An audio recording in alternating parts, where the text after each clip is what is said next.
वालेकुम दोस्तों। आज की वीडियो में मैं आपको कुछ ऐसे मशवरे दूंगा जो कि नए शायकीन के लिए हैं। वो शायकीन जो कि लव बर्ड्स की तरफ आना चाहते हैं और लव बर्ड्स रखना चाहते हैं, या फिर वो दोस्त जो कि ऑलरेडी लव बर्ड्स रख रहे हैं। तो आज मैं उनको बताऊंगा कि किस तरीके से वो लव बर्ड्स के ऊपर काम करके उससे अच्छे से अच्छी ब्रीड हासिल कर सकते हैं और किस तरीके से वो अपनी म्यूटेशन बना सकते हैं।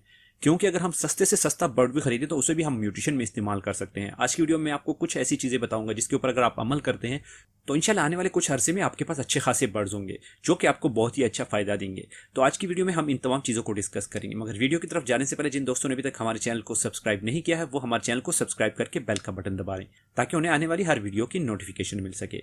जैसा कि आपको मालूम है कि आप लोगों की रिक्वेस्ट पे आजकल मैंने म्यूटेशंस के बारे में बात करना शुरू कर दी है, क्योंकि बहुत सारे दोस्तों के ये क्वेश्चन आते थे कि कौन से बर्ड को किससे लगाने से हमें क्या फ़ायदा मिलेगा।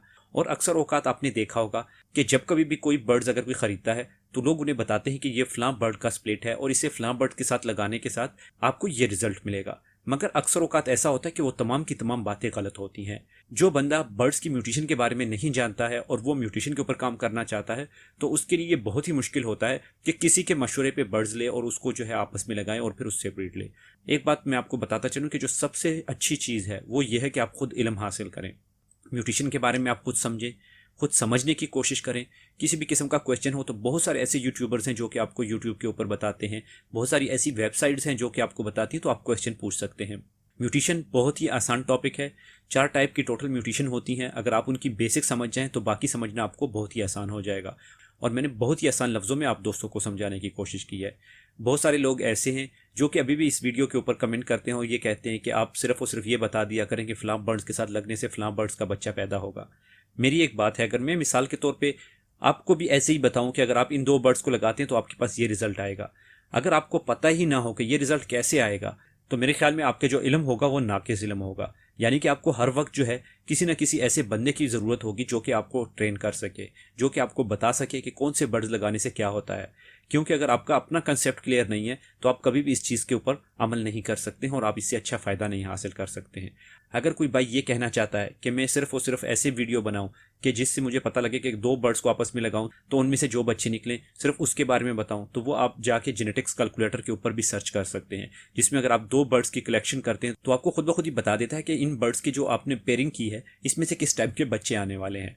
तो इस वजह से मैं जो है जेनेटिक्स कैलकुलेटर के ऊपर काम नहीं करना चाहता। मैं चाहता हूं कि आप लोग जो है खुद ब खुद सीखें और आप लोगों को इसके बारे में पता लगे ताकि आपको किसी से पूछने की भी जरूरत ना पड़े और आप खुद ब खुद इसमें एक्सपर्ट हो जाएं। दूसरी चीज़ यह है कि बहुत सारे दोस्त ऐसे होते हैं जो कि कहते हैं कि हमारे पास बजट नहीं है तो हम कैसे स्टार्ट करें। जैसा कि आपको मालूम है कि कुछ म्यूटेशंस ऐसी होती हैं जो कि सस्ती होती हैं और कुछ म्यूटेशन ऐसी होती हैं जो कि बहुत ही एक्सपेंसिव होती हैं। जैसे कि इससे पिछली वीडियोस में मैं आपको बता चुका हूं कि हम लोग सस्ती म्यूटेशन से एक्सपेंसिव म्यूटेशन कैसे हासिल कर सकते हैं, आप वो वीडियो ज़रूर देखें। मगर इस वीडियो में मैं आपको 3 ऐसे बर्ड्स बताने वाला हूं जो कि अगर आप लगाते हैं तो आपके पास कुछ अरसे में अच्छे खासे जो आपके पेयर हैं वो बन जाएंगे और आप उससे फ़ायदा हासिल करेंगे। 3 म्यूटेशंस में मैं आपको सबसे जो पहले रिकमेंड करूंगा वो मैं आपको ग्रीन कलर की जो फिशर होती है जिसे हम नॉर्मल फिशर कहते हैं जो कि आजकल बहुत ही सस्ती हैं, वो मैं आपको रिकमेंड करूंगा। सबसे पहले तो आप उसका पेयर अपने पास ज़रूर रखें, क्योंकि ये एक ऐसा बर्ड है कि अगर आप छोटी म्यूटेशंस पे काम कर रहे हैं या फिर अगर आप बड़ी म्यूटेशंस पे काम कर रहे हैं तो ये बर्ड आपको फ़ायदा देगा। उसकी रीज़न क्या है? अगर आप किसी बर्ड्स की ब्लड लाइन को स्ट्रांग करना चाहते हैं तो आप इसके साथ लगाते हैं। अगर आप किसी बर्ड्स की स्प्लिट पैदा करना चाहते हैं तो तब भी आप इसके साथ लगा सकते हैं। इसके अलावा ये ऐसा बर्ड है कि इससे तमाम के तमाम बर्ड जो हैं ये प्रोड्यूस हुए हैं, तो इस वजह से अगर आप इस बर्ड्स को लेते हैं तो ये आपके लिए बहुत ही ज़्यादा फ़ायदेमंद होगा और एक सस्ता होने की वजह से आप इसके ऊपर अपने तजुर्बात भी कर सकते हैं और आप इसे बहुत कुछ सीख भी सकते हैं। जो दूसरा बर्ड है वो मैं आपको ये रिकमेंड करूंगा कि आप लुटीनो ले लें, जो कि नॉर्मल हमारा रेड आइज लुटीनो होता है। मगर आपने याद रखना है कि अगर आप फिशरी के ऊपर काम कर रहे हैं तो आपने फिशरी लुटीनो लेना है। आपने ये नहीं करना कि आप कोई पर्सनाटा लुटीनो ले लें या पीच फेस ले लें, तो आपने ये नहीं करना। आप सिंपल और सिंपल जो फिशरी लुटीनो होती हैं वो आपने ले लेनी है और उसे आपने अपने इन बर्ड्स के साथ लगाना है। जो हमारे पास तीसरी पेयरिंग है वो आपने ये करनी है कि आपने जो नॉर्मल ब्लू बर्ड होते हैं, जो नॉर्मल ब्लू फिशरी होती है, उसे आपने ले लेना है और उसको भी आपने इसी तरीके से क्रॉस करवाने हैं। क्रॉस किस तरह करवाने हैं? आपने ये नहीं करना कि आपने ब्लू के साथ ब्लू लगा दिया या फिर आपने लुटीनो के साथ लुटीनो लगा दिया या फिर आपने ग्रीन के साथ ग्रीन लगा दिया। आपने हरगिज़ ऐसा नहीं करना, क्योंकि इस वक्त हम लोग म्यूटेशन के ऊपर काम करना चाहते हैं।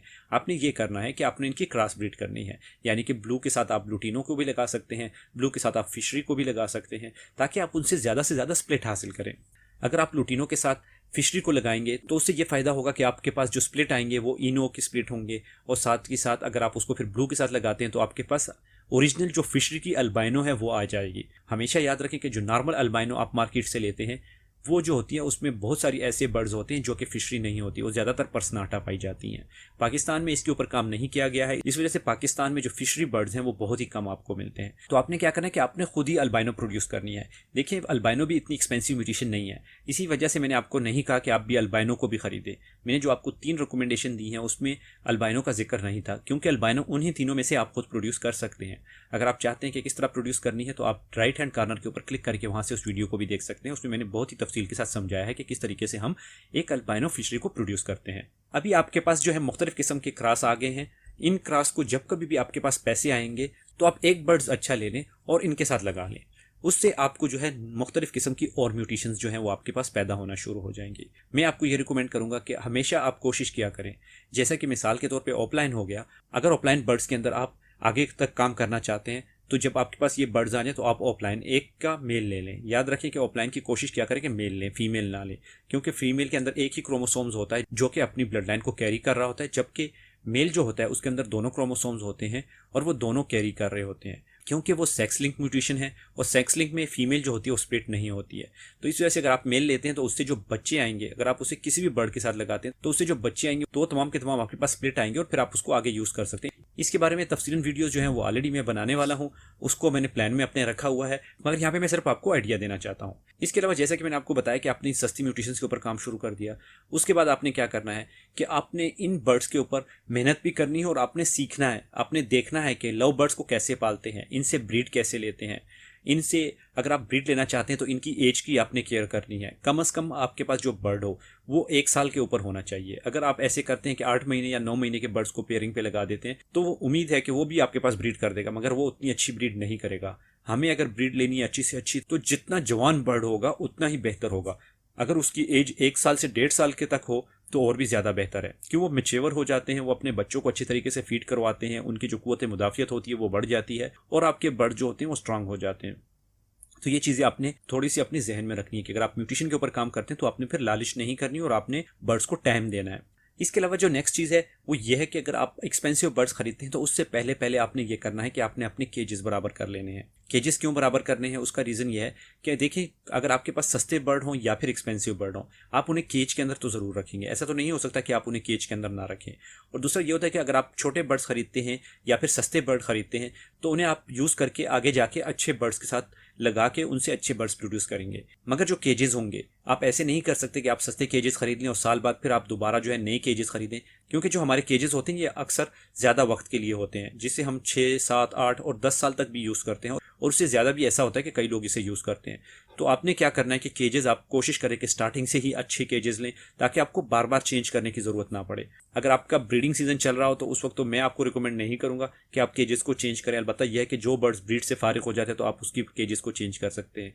तो इस वजह से मेरी रिकमेंडेशन ये है कि स्टार्टिंग से ही आप कोशिश करें कि अच्छी केजेस लें। इसके अलावा आपके पास जो है कॉलोनी होनी चाहिए, ख्वाह वो छोटी कॉलोनी हो या फिर बड़ी हो। जितनी बड़ी कॉलोनी होगी आपके बर्ड्स के लिए उतना ही बेहतर है। अगर नॉर्मल कॉलोनी है तो उसमें फिर आप बर्ड्स की मिकदार कम करके रख सकते हैं। अपने बर्ड्स के ऊपर देख के उस हिसाब से बनाएं। हमेशा एक प्लान बना के रखें कि मैंने अपने बर्ड्स से ये वाली ब्रीड लेनी है और उस हिसाब से आप अपनी कैलकुलेशन करके रखें कि अगर मैं कौन कौन से बर्ड्स लगाता हूं तो कौन से हमारे पास बर्ड्स के बच्चे आएंगे और फिर कितने अरसे के बाद अगर मैं उन्हें दोबारा लगाता हूं और किस बर्ड्स के साथ लगाता हूं तो उसके साथ हमारा क्या रिजल्ट आने वाला है। इसके अलावा कोशिश किया करें कि जो बर्ड्स के रिंग होते हैं वो अपने बर्ड्स को ज़रूर पहनाया करें। उससे ये होगा कि आपको पता होगा कि आपके बर्ड्स कौन सी डेट में जो है वो पैदा हुए थे या फिर आपके बर्ड्स कौन से मंथ में कौन सी ईयर में पैदा हुए थे। उनका रिकॉर्ड आप रख सकते हैं, एक अपने पास लॉग बुक रख सकते हैं जिसके अंदर आप ये करें कि ये कौन सा बर्ड्स है और कौन से सीज़न में ये पैदा हुआ है। और उसके अलावा आप इनके मुख्तलिफ किस्म के सॉफ्टवेयर भी हैं जिसके अंदर आप जो है अपने बर्ड्स का डेटा पूरा डाल सकते हैं, जैसे कि पेडिग्री के सॉफ्टवेयर होते हैं। उसमें आपको पता लगेगा कि कौन सा बर्ड्स किसका बच्चा है और कौन से बर्ड्स से ये निकला है। अगर आप अपने बर्ड्स की रिकॉर्ड कीपिंग करते हैं तो उससे भी आपको बहुत फ़ायदा होगा, क्योंकि अगर आप फ्यूचर म्यूटेशंस के ऊपर काम करना चाहें तो उससे आपको पता लगेगा कि कौन सा बर्ड्स कौन से बर्ड से निकला है और किस चीज़ का वो स्प्लिट है और किस चीज़ का स्प्लिट नहीं है। और एक चीज़ ये है कि आप लोगों ने दिल बिल्कुल भी छोटा नहीं करना। जितने भी बड़े ब्रीडर हैं जो कि आजकल आपको मार्केट में दिखाई दे रहे हैं, जिनके नाम हैं, वो भी एक वक्त में ऐसे ही ब्रीडर हुआ करते थे जैसे कि अभी एक नया ब्रीडर हो या फिर एक नया शौकीन हो। उन लोगों ने भी अपने पहले छोटे बर्ड्स लगाए, उनसे सीखना शुरू किया और फिर आहिस्ता आहिस्ता करते करते वो बड़े बर्ड्स की तरफ चले गए। आप लोग भी ऐसे ही करें, स्टार्टिंग लें, और स्टार्ट में आप ऐसे ऐसे बर्ड्स लगाएं जो कि आपको सस्ते में मिल रहे हों और आहिस्ता आहिस्ता करके आप इन्हें बढ़ा सकते हैं। वीडियो काफ़ी लंबी हो गई, इस वजह से मैं इस वीडियो को यहाँ पे स्टॉप करूँगा। अगर किसी भाई का कोई भी क्वेश्चन है जो कि जेनेटिक्स से रिलेटेड है तो वो मुझे ज़रूर बताएं। और एक और चीज़ मैं बताता चलूँ कि बहुत सारे दोस्तों का एक क्वेश्चन था जो कि हमें बार बार आ रहा है। लोग कहते हैं कि जो क्रोमोसोम्स होते हैं म्यूटेशन में, एक्स और एक्स जो होता है वो फीमेल होती है और जो एक्स और वाई होता है वो मेल होता है। मैं यहाँ पे थोड़ी सी करेक्शन करना चाहूँगा उन दोस्तों के लिए कि अगर आप ह्यूमन की म्यूटेशंस के ऊपर काम कर रहे हैं तो फिर आपके पास एक्स और एक्स जो होगा वो फीमेल होगी और एक्स और वाई जो होगी वो मेल होगा। मगर बर्ड्स में ऐसा नहीं होता, बर्ड्स में कम्प्लीटली इसके ऑपोजिट होता है। नॉर्मली बर्ड्स के लिए जो वर्ड्स यूज़ होते हैं वो डब्ल्यू और जेड यूज़ होता है और जेड और जेड यूज़ होता है। मगर इसको सिंपल बनाने के लिए जितने भी ब्रीडर्स हैं या जितनी भी आजकल की बुक्स वगैरह आ रही हैं उन तमाम के अंदर इसे एक्स और वाई के साथ जाहिर किया गया है। एक्स और एक्स जो होते हैं वो मेल के लिए और एक्स और वाई जो होती हैं वो फीमेल के लिए जाहिर होती हैं। अलबत्ता इनके जो फंक्शन है वो भी कम्प्लीटली ह्यूमन से डिफरेंट है। तो ये क्वेश्चन जिन भाइयों का था तो उम्मीद करता हूँ कि उन भाइयों को इसकी समझ आ गई होगी। ये तो थी आज की हमारी वीडियो। उम्मीद करता हूँ कि आपको पसंद आई होगी। अगर आपको पसंद आई हो तो वीडियो को लाइक करें। व्हाट्सअप, फेसबुक, ट्विटर, इंस्टाग्राम और सोशल मीडिया पे अपने दोस्तों के साथ इसे ज़रूर शेयर किया करें ताकि उन्हें भी इससे ज़्यादा से ज़्यादा फायदा हो। बाकी मिलते हैं अगली वीडियो में, तब तक के लिए अल्लाह हाफिज़।